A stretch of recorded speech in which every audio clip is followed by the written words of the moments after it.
Live from Las Vegas, it's theCUBE, covering NAB 2017. Brought to you by HGST. Hey, welcome back everybody. Jeff Frick here with theCUBE. We are live at NAB 2017 at the Las Vegas Convention Center. 100,000 people, all kinds of gear, and if you're into video and you're into fun, this is the place to be. And we're really excited to have Brian Frager on. He's a VR and AR creative producer for Technicolor. Welcome, Brian. Thank you. And in all your bio, you have all my new vocabulary words that I picked up. I can't even say the stupid word. Pretty cutting edge. Grammetry? Photogrammetry. Awesome. Yeah. So, first off, welcome.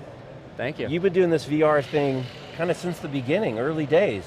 It's still early days. Still very early days. But yeah, I've been, basically have a film background in traditional film production, but when I saw these new workflows emerging and these interactive stories, and really the whole spectrum of storytelling opening up from what was traditionally, either a film or a video game, now there's this whole spectrum of experiences in between that are very much a hybrid between the two, and you, as a user or an audience, have some agency and some control over how you affect the experience. I was just all in on that.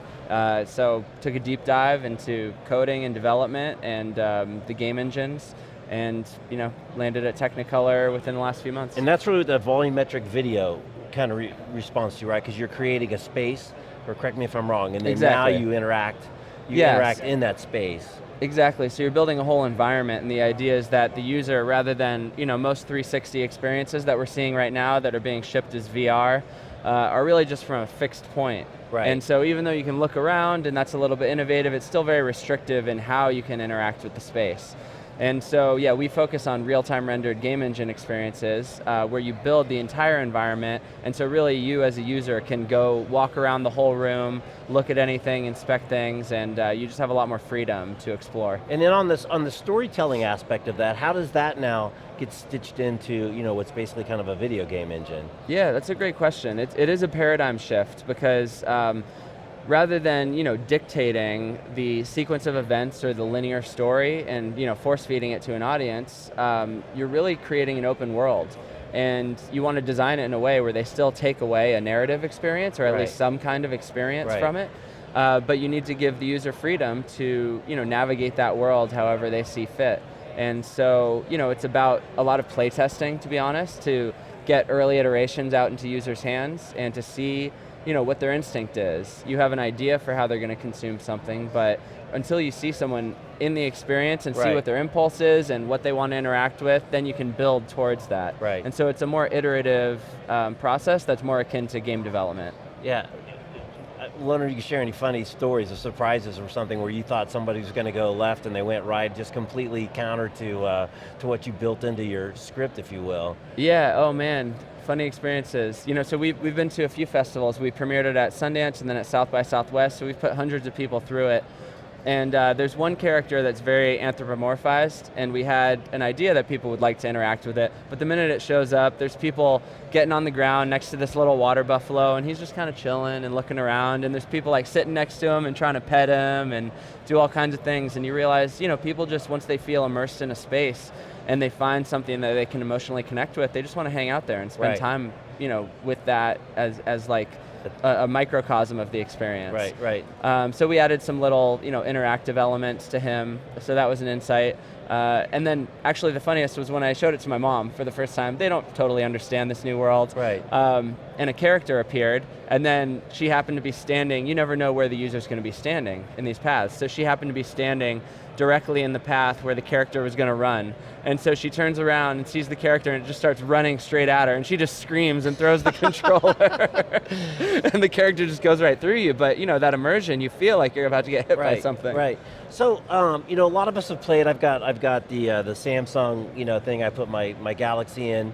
What are some of the secrets that help people feel that immersive experience in terms of, is it, clearly it's not the super quality view, because a lot of times you don't have that, but a lot of times it's the softer things is what pull people in. So what are some of the things that really make it connect with people from VR? Absolutely, I mean there's a lot of elements because really you are recreating reality, right, sense by sense. And so the nice thing about VR is that our visual system is so overpowering in terms of how we interpret the world around us that luckily, that's been the access point and the entry point to this whole VR boom that we've seen, is that finally mobile screens are at a point and, and the sensors are all packed very tight, so we can really ship at a low cost, Google Cardboard, for example, being the widest distribution, right, and give people a pretty compelling visual experience. So that's really, step one, and I'd say that's pretty well established and distributed. Visuals and audio have been married, but really it's about bringing the other senses into VR. So for example, the agency of being able to move around a space and interact with real things in the space. So that's more commonly termed mixed reality. Right. And that's going to be the next wave that you're going to see, which is highly interactive spaces that are more of a mixture of the virtual world and physical elements. So that even though I'm in a headset and I see a pen in the headset, when I reach out and touch it, there's really a pen there that's tracked in the space. And that adds a whole nother level of immersion that allows it to be social, because that's a contract between you and I, that this is a physical thing that one of us is holding, and it allows for just a whole new world of opportunities of what can be done in VR. How important is the social aspect in terms of adoption? Yourself or your mom, kind of cruising around on her own versus the opportunity to bring other people in. I mean, is that some of the stuff that's going to make this really the killer app to get it over the next hump, or what is the killer app, I guess, beyond kind of cruising around and having 100%, fun? I think it's making it social, how to open up that world, because right now it is a very isolating experience. And there's no reason that it has to be necessarily, it's just that the user base is not congregated around individual platforms. So, Facebook made a big opening salvo last week when they released their Facebook Spaces, and that allows you to bring in people from the real world into your virtual experience by being able to, through Facebook Messenger, I can call out, while I'm in VR, I can call out to anyone who has Facebook Messenger's app installed. And then I get a little video feed and they see me as an avatar on their phone screen. Right. And so it's those kind of hybridizations of, connecting people in VR to people who are outside in the real world, that's going to really hit the inflection point of wide adoption. Right. Now there were some early versions of that in the past, right, where you had kind of these virtual reality spaces inside the the computer, but they were not nearly as immersive as the ones that we have today. Why did those not really take off? What's the one, I can't think of the name right now. Let's say Second City, but that's not it. Oh, Second Life? Second Life versus kind of today's world. What changed? Sure, well, I wouldn't characterize Second Life as a failure. I mean, it had its heyday. No, and not a failure, but I mean, it's not, it was kind of an early attempt at Sure. what you just described really in the Facebook Messenger. Yeah, absolutely. Which is what triggered the thought. And funnily enough, the Second Life team is now creating the virtual version of that called High Fidelity. Okay. So, they have their own attempts. There's a couple others like AltSpace, but nobody has the install base of Facebook. And so once you plug into that community where you're already connected with your friends, it just takes away the friction. Right. And the friction of VR is really what's holding back people, that and the isolation, I'd say, from wide adoption, which is that, it's just not a seamless experience. Going in, finding the app I want, connecting with people easily. So, being an early adopter, I've tried to run meetings through the Oculus social spaces. Right. And there's just a lot of friction with technical issues and people dropping in and out. So until it gets, it improves, they do releases all the time. So all those issues are being worked out, and the friction's just slowly going to go away to the point where it will be more convenient for us to take a meeting where we can sit face to face, and read each other's expressions, than it will to, try to get the same amount done over the telephone or something like that. I have to laugh because every time where you're on, WebEx, pick your favorite meeting tool. Yeah. And it's still technical issues. Just try to get it. I always think of that YouTube video, the greatest, one of the greatest YouTube videos New ever. medium, same problem. Yeah, same problem. Is Bob even here? He checks in at the end of the meeting. Right. So that's very cool. So as you look forward, and I know it's a fast-moving space, kind of what are some of your priorities? What do you see as some kind of short-term changes that are going to make a big impact? And what about, say, a year from now? I don't even want to guess much further out than that you see coming down the pike that's going to have a huge impact on the adoption of VR? Sure, so at the low end, we're starting to see inside-out tracked mobile solutions. meaning that you can get that same kind of freedom to wander around a space that you can on a Vive or an Oculus, but with a mobile headset. So because the price point and the barrier to entry is so low, everyone already has, or will have soon enough, a phone that's capable of running an experience like that. I think that will be an important first step. And then, so at the Technicolor Experience Center, which is Technicolor's new VR and AR and mixed reality focused wing, they're really betting that these immersive stories are the future of entertainment and how that will trickle across different market adjacencies and verticals to apply to medical and education and sports and fitness. I mean, the applications are just endless. So I think we're seeing early enterprise adoption right now. And then, on the consumer side, gaming is really where they found the early niche, and there is a monetization model. But what we're personally interested in is showing people the very, very high end of what VR can be.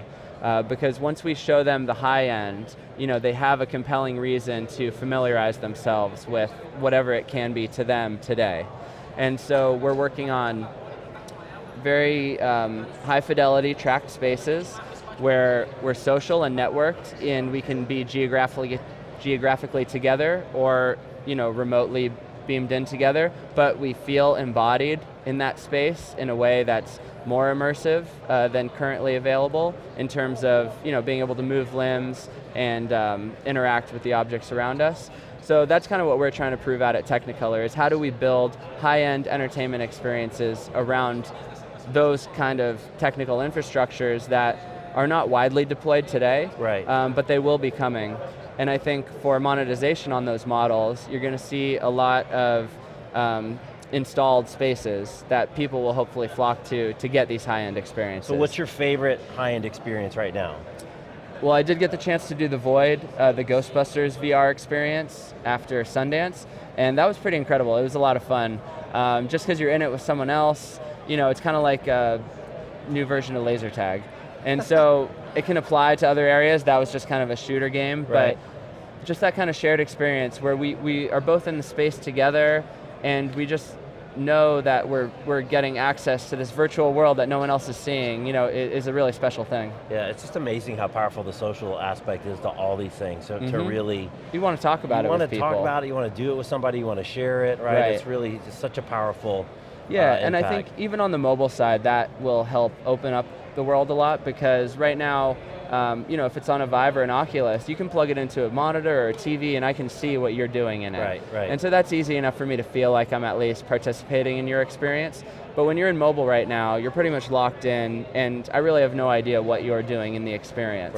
So I think making it easily shareable across traditional channels, or just me being able to opt into your experience or jointly share one, those are all things that are going to make it much more compelling for us to just say, hey, we have 10 minutes, let's dive into VR and do something together. That'd be fun. Very cool. All right, Brian, well thanks for stopping by out of your busy day. Great to talk. All right, Brian Frager, I'm Jeff Frick. You're watching theCUBE from NAB 2017. Thanks for watching.